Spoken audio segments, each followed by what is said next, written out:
समस्त पिलामानंकु आमर ही education channel स्वागत जनाऊँ। जो मैंने भी सीटी एग्जाम दौछ 2026 रे तो तुम्हें निहाती सीटी एग्जाम पास करिवो। आउ देखो आज फास्ट क्वेश्चन कौन अच्छी ना कही डैश मनोविज्ञानर जनक। मनोविज्ञानर जनक किए ना फ्रीउड। फ्रीउड होची मनोविज्ञानर जनक। आउ पिला माने आम चैनल को जदि सब्सक्राइब करना सब्सक्राइब करके बेल नोटिफिकेशन ऑन कर दियो। आउ रेगुलर पिला माने तुम्हें क्लास करूछ भल कथा।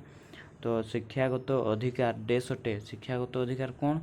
शिक्षागत अधिकार गोटे मौलिक अधिकार अटे। Option D. तापर जी नेक्स्ट क्वेश्चन कौन कही देखो 36 नंबर डैश को मतरे प्राथमिक स्कूल गोटे शिक्षार्थी पार्क कौन? यार सठिक आंसर हम एस्टालुसी। तो पिला माने एमिति क्वेश्चन एमिति किछि क्वेश्चन सीटी एग्जाम रे आसे। तो आम चैनल को जदि सब्सक्राइब करना सब्सक्राइब करके बेल नोटिफिकेशन कर दियो। तापर देखो 37 नंबर कौन कही ना स्वामी विवेकानंद अधिक बुद्धि केउठारु पाउथले। माने कौन पढ़ी कि अधिक बुद्धि पाउथले ना वेदरू अधिक बुद्धि स्वामी विवेकानंद पाउथले। तापर नेक्स्ट क्वेश्चन देखो कौन कही 38 नंबर कही MLL कौन?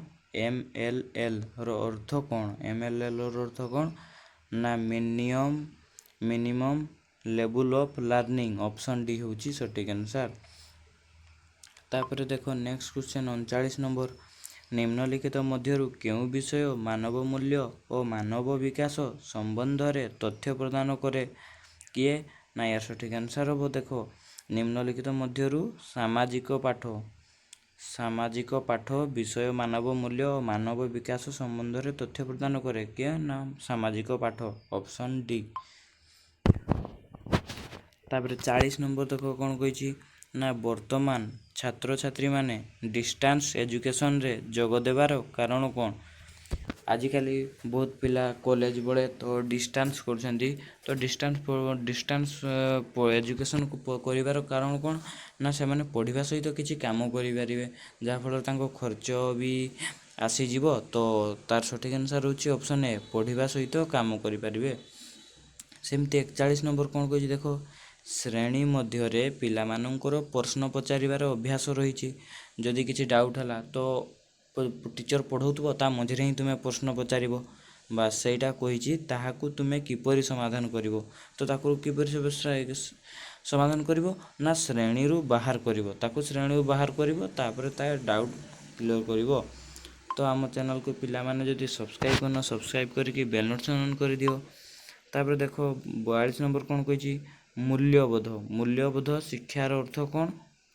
ना मूल्यबोध शिक्षार अर्थ होची नैतिक शिक्षा। सेमती 43 नंबर देखो कौन कही गांधी शिक्षा योजना डैश अटे। गांधी शिक्षा योजना डैश अटे ना मौलिक शिक्षा। 44 नंबर कौन कही देखो बनारस हिंदू विश्वविद्यालय कहा द्वारा स्थापित होता?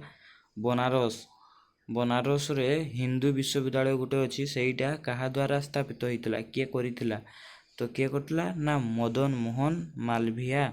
तो पिला माने खातारे नोट कर दियो दरकार आसीबो नहले आम चैनल को सब्सक्राइब करके टेलीग्राम चैनल रे जॉइन हो जाओ सेठी पीडीएफ गुड़िक देदेबा। तापर देखो 45 कौन कही ना स्वाधीन भारतर प्रथम शिक्षा मंत्री किए थिले? स्वाधीन भारतर प्रथम शिक्षा मंत्री किए थिले? समस्त जानते अब्दुल कलाम आजाद। तापर 46 देखो पिला माने कौन कही ना प्रत्येक जणे जणे शिक्षक एटा कहार मत थिला? कहार मत थिला? राजाजी रो मत थिला जे प्रत्येक जणे शिक्षक। तो सेमती देखो नेक्स्ट क्वेश्चन कौन कही शांति निकेतन केउठारे रही?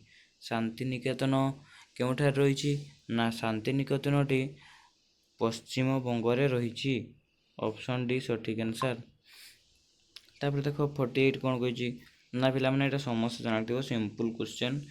तो देखो उच्च माध्यमिक शिक्षा धंदामूलक शिक्षा केबेठू लागू होइतला? केबेठू तुम्हें निहाती हिस्ट्री पढ़िथिबो। तो 1978 ऑप्शन डी होची सठिक आंसर स्थापित होइतिला। तापर 49 देखो कौन कही ନା କିଏ ଅଲିଗଡ଼ ମୁସଲିମ ବିଶ୍ୱବିଦ୍ୟାଳୟ ସ୍ଥାପନ କରିଥିଲେ? କିଏ କରିଥିଲେ? ନା Sir Syed Ahmad Khan. Sir Syed Ahmad Khan, option C ସଠିକ୍ ଆନ୍ସର୍। ତାପରେ ଦେଖ 50 ନମ୍ବର କ୍ୱେଶ୍ଚନ୍ କ'ଣ କହିଛି? ନା ଶ୍ରେଣୀ କକ୍ଷରେ ଶିକ୍ଷକ ଜଣେ ଡେସ୍। ତ ଶ୍ରେଣୀ କକ୍ଷରେ ଶିକ୍ଷକ ଜଣେ କ'ଣ? ଶ୍ରେଣୀ କକ୍ଷରେ ଶିକ୍ଷକ ଜଣେ ନିହାତି ମୁଖ୍ୟ ନା, ସିଏ ସବୁଠୁ ବଡ଼ ଶ୍ରେଣୀ ଗୃହରେ। ତ ସେଥିପାଇଁ ଅପସନ୍ ବି ହେଉଛି ସଠିକ୍ ଆନ୍ସର୍, ମୁଖ୍ୟ। ତାପରେ 51 ଦେଖ 51 କ'ଣ କହିଛି? ନା 51 କହିଛି ଯେ ଶିକ୍ଷା ମଣିଷର ଡେସ୍ ପରିବର୍ତ୍ତନ କରେ। ଶିକ୍ଷା ମଣିଷକୁ କ'ଣ ଶିଖାଏ? ଅଭ୍ୟାସ, ଜୀବନ, ଉତ୍ସାହ, ବ୍ୟବହାର। ଶିକ୍ଷା ମଣିଷକୁ ସବୁବେଳେ ବ୍ୟବହାର, ଭଲ ବ୍ୟବହାର, ଖରାପ ବ୍ୟବହାର ଶିଖାଇଥାଏ। ତ ସଠିକ୍ ଆନ୍ସର୍ ହେବ ଅପସନ୍ ବି। 52 ନମ୍ବର ଦେଖ ଗୁଣାତ୍ମକ ଶିକ୍ଷା କାହା ଦ୍ୱାରା ସ୍ଥାପିତ? କାହା ଦ୍ୱାରା? ନା ଡେମିଂ ଦ୍ୱାରା ସ୍ଥାପିତ।